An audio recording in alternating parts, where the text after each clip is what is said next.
19h à Kinshasa, bonsoir, bienvenue à ce journal. Direction la province du Kwango où la situation sécuritaire est préoccupante. Un groupe de bandits armés a sémé la terreur à Bachango et Mongata. Après réunion du conseil sécuritaire de cette province, un couvre-feu a été décrété dans le territoire de Kenge. Regardez. Sécuritaire qui prévaut entre le village Mongata dans la commune de Maluku et Bachongo, Kabuba, Konkwango, faisant état de 11 personnes tuées, dont 7 militaires des forces armées de la République démocratique du Congo, des policiers et des civils, tous tués à coups de machette. C'est le compte rendu de la réunion du comité de sécurité de ce vendredi 12 mai 2023 à Kenge, chef-lieu de la province du Kwango, par le ministre de l'Intérieur, Sécurité et Décentralisation et Relations avec les parlements, Noël Lumbu. Signalons que cette intense réunion est présidée par le gouverneur des provinces, Jean-Marie Petit Tamata. Pour ce, le gouverneur des provinces a décrété des jours de couvre-feu. Les Mombondo sont les fugitifs de la situation de Kwamutu, qui se trouve dans la province de Maïndombe, dans la province de Kwilu, précisément dans le territoire de Bagata, et dans la province de Kwango, précisément à Mongata, à Kabuba. Ils se sont reconstitués, pour moi je les qualifierais de voleurs qui font des razzias dans différents villages de la province du Kwango. Mais ce qui a fait déborder le vase, c'est le chef notable Bachongo, qui s'appelle Mayala. Les Mombondo cherchaient à arrêter Mayala, qui est parti de Mongata pour le Kwango. Il y a eu 11 morts. Il y a 7 morts militaires, 2 policiers et 2 civils. Mais la mesure prise, c'est de décréter un couvre-feu qui va aller de 20h jusqu'à 6h du matin pour réduire le mouvement de la population, pour empêcher que les Mombondo, qui infiltrent déjà les Kwango, de ne pas recruter les Koulouna, de ne pas les manipuler pour grossir leurs rangs. Et toujours dans les Kwango, les notables ont sensibilisé la population des Kwamout sur la cohabitation et la paix. Insécurité à Kwamout dans le Maïndombe et à Bagata dans le Kwilu, ainsi que le périphérie de Kinshasa. À cela s'ajoute la situation de Lubanga dans la Chopo et la guerre d'agression à l'est du pays. Autant de problèmes qui perturbent la quiétude de la population congolaise, et ce, sans compter le manque de routes pour évacuer les produits agricoles vers les centres urbains. Voilà qui fragilise l'autorité de l'État. Les élus du peuple qui constituent la représentation nationale font face pendant les vacances parlementaires à toutes ces difficultés qu'endure la population.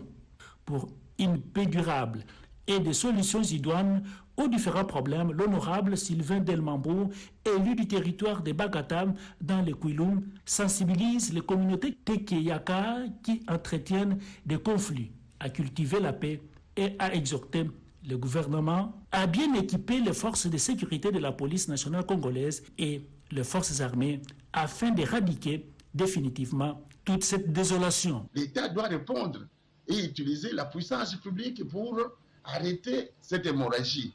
Et deuxième chose, toujours l'État doit initier des forums de cohabitation, de sensibilisation pour que les populations puissent bien cohabiter, puissent rester ensemble, étant donné que les terres sont des propriétés de l'État. Pour l'honorable Sylvain Delmambo, la question de la sécurité du pays engage tout le monde pour une paix durable. Kinshasa, des bandits à main armée arrêtés par les services spécialisés et présentés hier par le porte-parole des FARDC, 55 au total, avec champ des opérations, les quartiers Gramalik et anciens combattants dans la commune de Ngalema. Écoutez le général Sylvain Ekenge, porte-parole des FARDC, au micro de Blaise Boko-Kiasanza. Je vous présente un groupe de 53 jeunes gens qui viennent d'être arrêtés au quartier Gramalik et anciens combattants. Ces jeunes gens, comme vous le voyez, ce sont ceux-là qui commettent l'insécurité et la terreur dans ces deux quartiers, qui s'affrontent avec d'autres. Et dernièrement, la police a arrêté un de leurs leaders et ils sont allés le libérer par la force. Et les forces de défense ont été appelés en rescousse et le résultat est là. Ils sont au nombre de 55 et ici, ils sont 53 qui ont été arrêtés et il reste les 2 qui sont blessés, qui sont admis aux formations médicales à l'hôpital militaire. Donc, ils sont auteurs de beaucoup de voies de fait, des attaques d'autres jeunes, des attaques des paisibles citoyens dans les quartiers des Grand Malik et des anciens combattants. Et ils viennent d'être neutralisés et ils seront exploités. Et avec eux, on a trouvé tout ce que vous voyez ici comme panneaux solaires et un appareil de phonie avec qui ils communiquent, on ne sait pas encore, mais les services vont travailler pour connaître qui les entretient et pour connaître aussi leur motivation. Voilà l'essentiel du message qu'on devait vous transmettre au sujet de ce que vous voyez devant vous. Ce sont des vrais criminels qui sont même au-dessus des Kourouna. Mais on va connaître leur motivation avec leur exploitation par les services. Des audiences, il y en a eu autant au cabinet du gouverneur et vice-gouverneur de la Tchopo, entretien avec le comité de la force vive Saouti. Il y a Lubunga avec les leaders pour l'émergence de la Tchopo, mais aussi avec les comités des ressortissants d'Ubundu. Une seule préoccupation, la situation sécuritaire dans la commune de Lubunga et ses environs. Vincent Barouani, reportage. La situation sécuritaire s'améliore sensiblement dans la commune de Lubunga en dépit de la persistance des points chauds dans son hinterland. Voilà qui explique les félicitations du président de Saouti à Lubunga à l'endroit de Maître Madeleine Nikomba Sabangu, gouverneur de province. Cependant, Prince héritier Isomela plaide en vue de l'assistance aux déplacés qui ont tout perdu lors de ces incidents malheureux. En réponse, Maître Madeleine Nikomba Sabangu, gouverneur, rassure ses hôtes sur le retour progressif de la paix dans cette partie de la ville de Kisangani et sur la prise en charge déjà effective des déplacés dans la mesure des moyens du gouvernement provincial. Quelques jours auparavant, les leaders pour l'émergence de la Tchopo ont retracé auprès du vice-gouverneur de province l'historique du conflit entre l'Angola et Mbole, dont le bilan fait état à ces jours des morts, des blessés, des déplacés avec des maisons brûlées et autres biens pillés. Comme solution, les leaders proposent à Paulin Lendongoli à Lebabonga la tenue d'une table ronde avec tous les protagonistes, le renforcement de la police et de l'armée, sans oublier la délimitation précise du secteur de Lubuyabera. Dans le même registre, l'ancien vice-gouverneur de province Maurice Abibou Sakapela, à la tête de la délégation d'Ubundu, déplore cette crise meurtrière et destructrice qui risque d'impliquer toutes les communautés d'Ubundu. Il propose alors la tenue des audiences foraines à Lubunga pour juger les commanditaires, auteurs et complices. En réaction, le vice-gouverneur félicite ses hôtes pour leur démarche citoyenne avant de les rassurer de l'implication totale du gouvernement provincial, non seulement pour la stabilisation sécuritaire de la situation, mais aussi pour la prise en charge des victimes de ces incidents. Et dans la Mongala, les gouverneurs des provinces a séjourné dans les secteurs d'Itimbiri, dans les territoires de Bumba, question de résoudre les conflits qui opposaient la communauté locale avec une société de la place. Regardez. Dans le cadre de son itinérance, le gouverneur de la province de la Mongala a fait le déplacement dans le secteur d'Itimbiri. Nous sommes là dans le territoire de Bumba. Maître César Limbaya a réglé le conflit qui opposait la population locale à la société PHC de Mindonga. À Yaningimba, le gouverneur a personnellement présidé la réunion du Conseil de sécurité locale afin de mettre en place des stratégies pour la cohabitation des populations locales et pour le retour de la paix dans ce coin de sa province. Maître César Limbaya a prêché l'unité non seulement entre les habitants de Itimbiri, mais aussi entre les populations de toute la province de la Mongala. Le gouverneur de province qui a annoncé l'arrivée du président de la République dans cette partie du territoire national dans les jours qui viennent a demandé à la population de la Mongala de réserver un accueil sans pareil au chef de l'État, grâce à qui aujourd'hui des infrastructures routières de cette province ont été réhabilitées. Itimbiri Mobimba, Bumba Mobimba. Itimbiri Bumba. Nous avons longtemps été abandonnés grâce aux efforts du chef de l'État Félix Antoine Tshisekedi Tshilombo. Nous avons aujourd'hui des routes. Que personne ne vous détourne. Le développement de la province de la Mongala est donc l'affaire de tous. Un reportage de Lucie Laviti, Sinda. Kassai central, les contrôles des militaires dans les territoires de Luisa, les conflits coutumiers dans plusieurs territoires de la province, ainsi que les rapports de voyage du gouverneur à Kinshasa, c'est l'essentiel des points traités au Conseil de sécurité présidé par le gouverneur Kabia Chikai. Reportage. Son Excellence, Monsieur le gouverneur de province du Kassai central, John Kabea Chikai, a présidé la 17e réunion du Conseil provincial de sécurité ce vendredi 12 mai 2023 dans son cabinet de travail. 3 points ont été retenus à l'ordre du jour, notamment la communication du gouverneur relative à ses missions officielles effectuées à Kinshasa et l'itinérance dans les territoires de Luisa et Kazumba. La lecture et l'adoption du compte rendu de la 16e réunion du Conseil provincial de sécurité et le passage en revue de la situation sécuritaire sur l'ensemble de la province du Kassai central. Ces derniers points justement ont débouché sur des résolutions importantes telles que l'identification des militaires qui se trouvent dans les territoires de Luisa, ceci par rapport à sa position géographiquement stratégique de partage des frontières avec l'un des pays voisins, notamment l'Angola. D'autre part, une mission à Kalambambouja a été projetée pour s'enquérir de la situation d'un conflit des pouvoirs coutumiers dans les groupements des Bakwa-Luyambi suite à la désignation d'un nouveau chef par la famille régnante. Le gouverneur de province John Kabea Chikai a exhorté ses collaborateurs à travailler d'arrache-pied afin de trouver des solutions durables à tous les maux qui rongent la province sur le plan sécuritaire.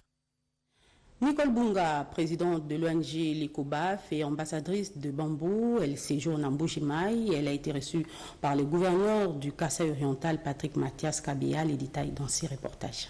Le gouverneur de la province du Kassai oriental, Patrick Mathias Kabea Machabidi, a échangé vendredi 5 mai dans son bureau de travail avec la présidente de l'ONG l'ECOBAF et ambassadrice mondiale des bambous, Nicole Bunga, venue dire à l'autorité provinciale qu'elle est en Mbuji-Mayi pour la campagne de transplantation des bambous de sa pépinière installée au quartier Ngalula Pandangila, au fin fond de la commune de la Mouya, vers le territoire de Kabea Kamwanga. Au sortir de cette audience, Nicole Bunga a vanté les vertus du bambou.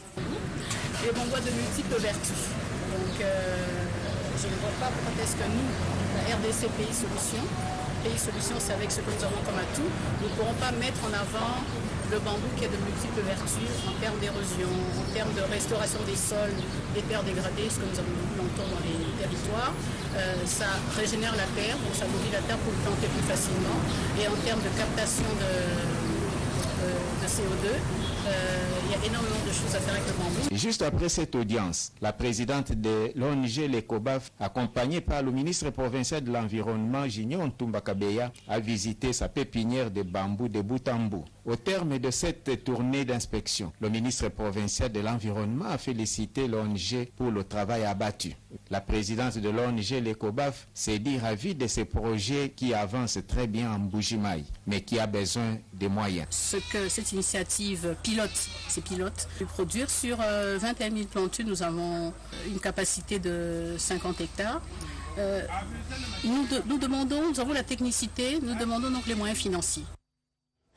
En Ituri, les gouverneurs militaires et commandant général Uboyanka Chamadjoni encouragent les éléments de forces armées déployés à Boga pour maintenir la paix face aux attaques à répétition des ADF contre la population civile. Reportage.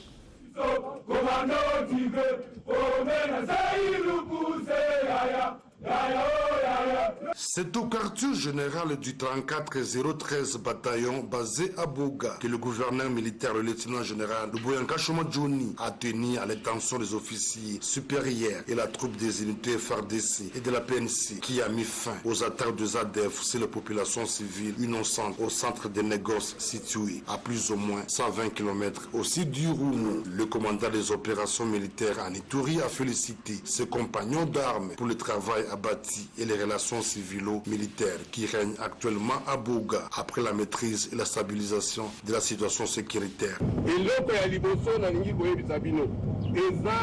sincères félicitations parce que vous sala musala pe batu nyonso bamoni ke bozo sala musala wana esepelisi biso Poursuivant sa communication, le haut gradé de l'armée en Ituri a encouragé ses frères d'armes à demeurer disciplinés et attachés à la défense de la patrie dans l'appui mutuel sur le champ de bataille. Reconnu pour son esprit d'écoute et son cœur d'humanisme, le gouvernement militaire a répondu à quelques préoccupations de ces jeunes soldats. Le gouvernement militaire a, au nom du chef d'état-major général, appelé à résoudre les problèmes liés aux opérations où les forces armées montent en puissance. Avant de prendre la direction de Tchabi et Bourassi, le gouvernement militaire avec sa suite a eu droit à un briefing opérationnel par le commandant 4013 bataillon, occasion pour le commandant des opérations militaires d'apporter les observations et donner les nouvelles directives opérationnelles en vue de redynamiser la traque contre les ADF pour la neutralisation définitive et restaurer l'autorité de l'État sur toute l'étendue de la province. On reste en Ituri. Le vice-gouverneur Raus Chalué a procédé hier à l'installation du comité provincial des femmes entrepreneurs au sein de la FEC. Junior Selimani. L'activité commerciale se déroule sans désemparer en province de l'Ituri. Cette province partage la frontière avec l'Ouganda et le Soudan du Sud, ce qui rend le flux commercial dans cette partie du pays. Voilà la raison qui a animé le président national de la FEC, Albert Youma, de créer au sein de cette corporation une structure dénommée Comité des femmes entrepreneurs. Le comité provincial de l'Ituri a été installé ce jeudi 11 mai 2023, composé de 16 membres. C'est le vice-gouverneur de l'Ituri qui a présidé cette cérémonie en présence de la vice-présidente nationale en charge de l'entrepreneuriat, Nelly Pachon, qui parle de l'importance de son organisation. La mission de la CNFE qui n'est autre que l'encadrement des femmes, la promotion de leurs industries et le plaider des autorités étatiques. Pour sa part, Kavira Kambere, la présidente de l'Ituri, sollicite l'implication de toutes les femmes pour la réussite de cette lourde mission. J'invite toutes les mamans, les chers collègues, femmes, entrepreneurs, à m'épauler dans ces lourdes charges, une responsabilité qui rassure que je n'engagerai pas aucun effort pour défendre les intérêts de nos membres et promouvoir leurs entreprises. Parlant au nom du gouverneur de province, le commissaire divisionnaire Raous Chaloué a invité une fois de plus ces femmes à saisir cette opportunité en vue de placer Bunia dans les concerts des villes à travers le monde. Je tiens à rappeler que la ville de Bunia est bénéficiaire de ces projets parmi les 7 villes retenues en République démocratique du Congo.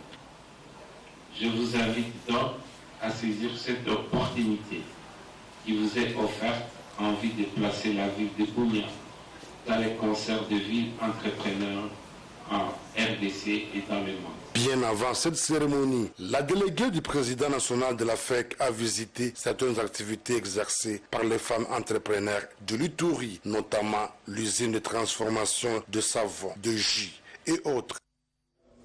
Buté à des sérieuses difficultés de fonctionnement dues au manque criant de certains matériels didactiques des premières nécessités, les écoles du territoire des Bambessa dans le Bas-Ouélé ont reçu un lot important de bancs, tôles galvanisées et autres kits scolaires. Pierre Mbouyou.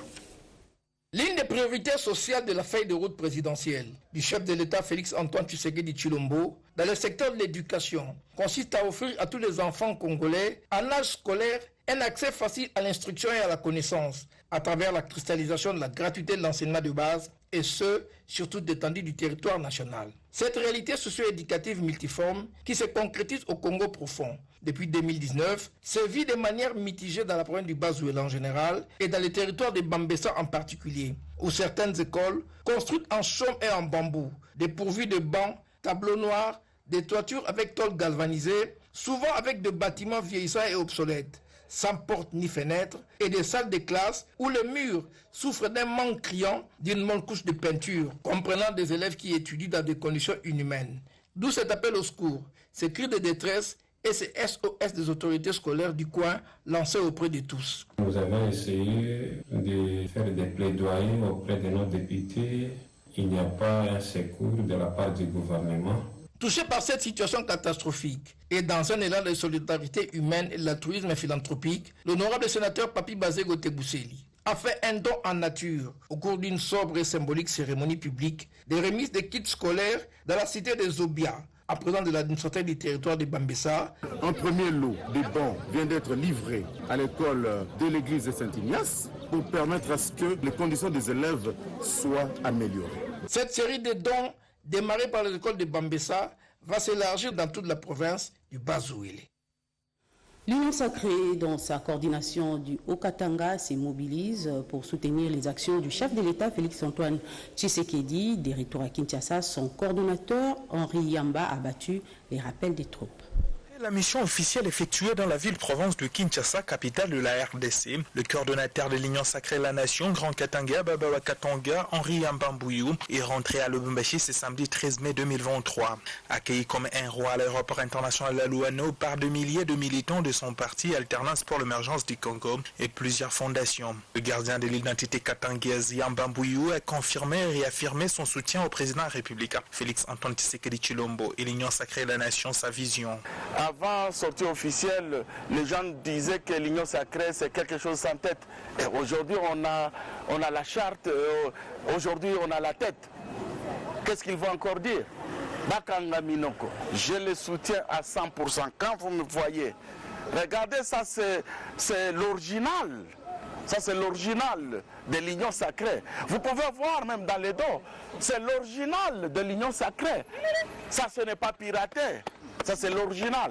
Une foule immense a accompagné les Lions Blancs jusqu'au siège de l'Union Sacrée la Nation, où il y avait 2 milliers de militants en train d'attendre le représentant valable de Félix-Antoine Tshisekedi Tshilombo dans le Grand Katanga. Devant une grande foule, le professeur politologue Henri Yambambouyou a demandé à la population de rester derrière le président de la République Félix-Antoine Tshisekedi Tshilombo et a prêché également le vivre ensemble entre communautés. L'homme du peuple se met déjà au travail pour la réélection de Félix-Antoine Tshisekedi Tshilombo, son choix et son potentiel candidat en 2023. Quels sont les bénéfices de la couverture santé universelle initiée par le chef de l'État Félix-Antoine Tshisekedi? Des précisions avec David Mubinga. Aujourd'hui, la mutuelle de santé au SACE et son président, le docteur Gabriel Chokombala, mène une séance d'information et de sensibilisation de la population congolaise sur l'importance d'adhérer, de faire partie d'une mutuelle de santé, afin de bénéficier de soins de santé de qualité à un coût qui s'avère accessible à toutes les couches de la population congolaise. Vision de la couverture santé universelle. C'est ainsi que ce matin, en collège des membres de la mutuelle de santé, nous sommes sur la ville de Kinshasa en train de sensibiliser la population sur ses bienfaits. Notez bien, la mauvaise santé est une des causes et à la fois la conséquence de la pauvreté. Il est impossible de bâtir un pays fort et prospère sans au préalable offrir à sa population des soins de santé de qualité. C'est ainsi que nous nous alignons derrière la vision du chef de l'État, question d'être du bon côté de l'histoire pour briser l'une de ces chaînes qui bloquent notre pays dans le sous-développement. Et suivez ces reportages en rapport avec les conditions sociales des magistrats.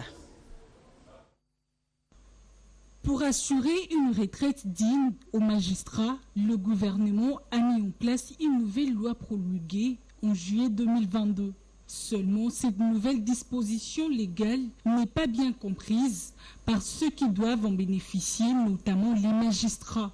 C'est ainsi que leurs syndicats se sont réunis avec les secrétariats permanents du Conseil supérieur de la magistrature et les cadres de la Caisse nationale de sécurité sociale des agents publics, SANSAP. Ce nouveau régime, mis en place par le gouvernement, retient la source sur la rémunération de chaque agent de l'État à montant en guise de contributions sociales. Il est de 4% et opposable à tous, bien qu'il ne soit pas encore bien compris par les magistrats et d'autres fonctionnaires de l'État. Ce nouveau régime présente certains avantages pour les agents publics, dont les magistrats. Télésphore Ndumba les invite à s'en approprier. En recourant là-bas, nous quittons le régime d'octroi vers le régime de contribution. Donc ça signifie quoi? Ça signifie qu'à l'époque, l'État octroyait la retraite aux magistrats, octroyait les avantages aux magistrats, mais maintenant avec cette loi-là, le magistrat va aussi contribuer à sa retraite, à son régime social. Cette réunion n'est pas la dernière du genre. Une autre qui sera élargie à tous les magistrats est projetée pour le 26 mai prochain. Il sera question de leur expliquer le fonctionnement de ces régimes contributifs, avec l'espoir que cette fois-là, le malentendu sera levé. Et puis, ces mots de remerciement des étudiants de l'Université de Kinshasa à l'endroit du chef de l'État Félix-Antoine Tshisekedi pour la réhabilitation de leur alma mater. Suivez.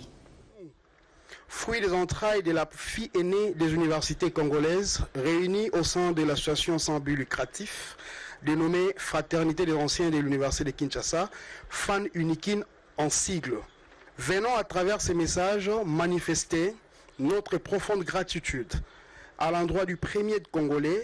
Nous citons son Excellence Monsieur le Président de la République et chef de l'État, Félix-Antoine Tshisekedi Tshilombo, qui, par sa sensibilité et son souci de voir notre si beau pays retrouver ses lettres de noblesse et jouer en plein régime son rôle de déclencheur de développement de l'Afrique centrale, a mis l'emphase sur l'éducation de qualité pour une jeunesse outillée.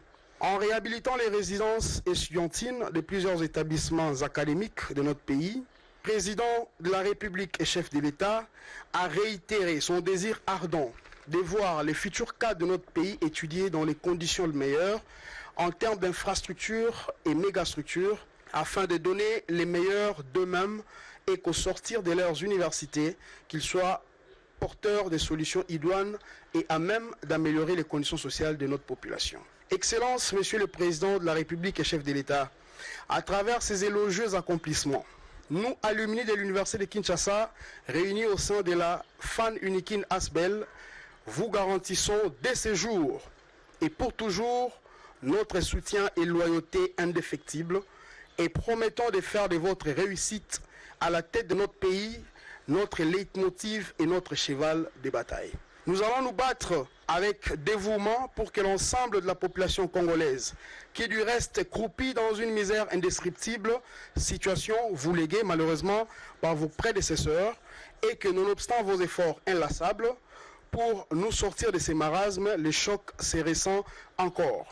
Cependant, nous l'élite congolaise restons optimistes et croyons en vous et promettons de nous battre à vos côtés pour le bien-être de notre population. À nos frères cadets qui en sont récipiendaires, nous vous appelons à la responsabilité tout en vous rappelant que depuis près de 3 décennies, nous, vos aînés, n'avons pas bénéficié d'une telle marque d'amour et d'attention. Utilisez donc à bon escient ce qui vous est accordé par amour.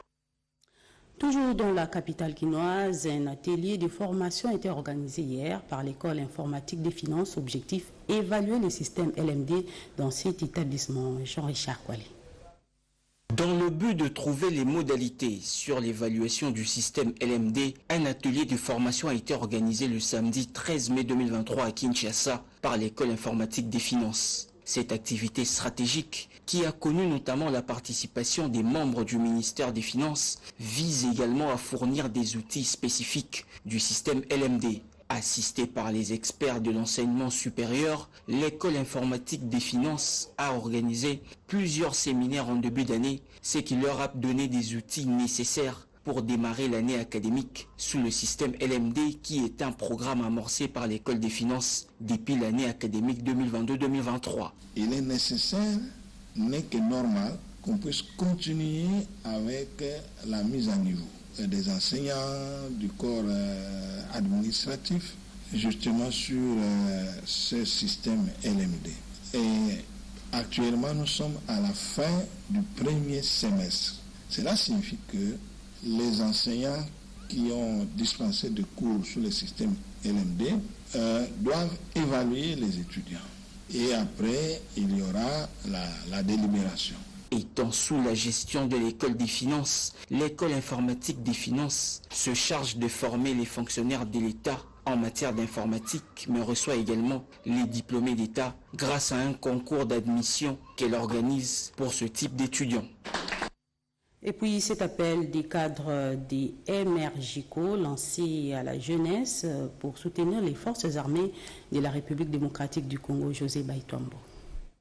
Gardien de valeurs humanistes et sentinelle de la situation socio-économique et politique du pays, les mouvements de réveil de la jeunesse congolaise appellent à l'éveil patriotique. S'adressant à la jeunesse congolaise, John Bayantita l'a invité à suivre de près la situation sécuritaire préoccupante dans l'est du pays et à soutenir le chef de l'État, Félix Antoine Tshisekedi Tshilombo, dans sa quête pour le décollage de la RDC. Au gouvernement de mettre beaucoup de moyens en faveur de nos FRDC et nos forces de sécurité. Au peuple congolais en général et aux Kinois en particulier d'être du bon côté de l'histoire. Au jour d'aujourd'hui, c'est soit on aime la RD Congo et on soutient son Excellence Félix Antoine Tshisekedi Tshilombo. Les mouvements de réveil de la jeunesse émergico de John Bayantita s'affichent comme étant un canal pour vulgariser les actions du chef de l'État, Félix Antoine Tshisekedi Tshilombo. Il y a 7 ans, depuis que Mouré Baudouin Banza Moukalai Songo, ministre de la Culture et Arts, la fondation qui porte son nom s'est souvenue de lui. Reportage d'En Balaka, Nadine Toto. Fait son tout dernier acte posé sur cette terre des hommes en tant que ministre de la Culture et des Arts. C'est lui d'organiser le funérail de la méga star de la rumba congolaise, Papa Wemba, avant de tirer sa révérence d'une manière brutale le 14 mai 2016. 7 ans, jour pour jour, Baudouin Banza Moukalai repose au cimetière Sapin 2 à Lubumbashi, ville qu'il a vu débuter sa carrière professionnelle et politique comme enseignant et ensuite comme journaliste animateur de l'émission Forum chaque samedi sur les antennes de la RTNC Lubumbashi. L'émission qui l'a propulsé et l'a poussé à intégrer l'arène politique, réélu 3 fois consécutive comme meilleur député national dans la circonscription électorale de Lubumbashi.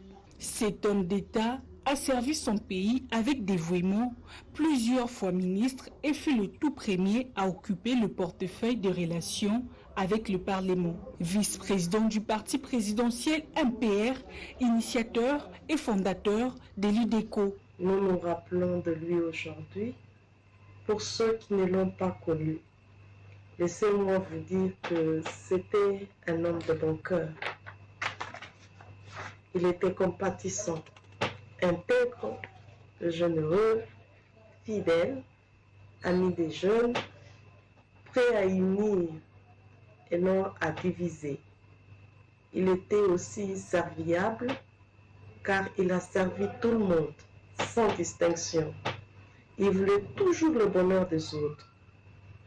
Enfin, la leçon que j'ai apprise de lui, c'est de faire le bien.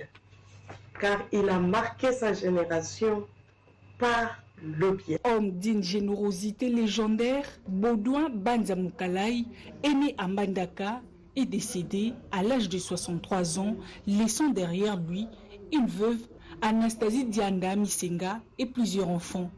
Feu Baudouin Banza Moukalai à jamais dans la mémoire collective des Congolais.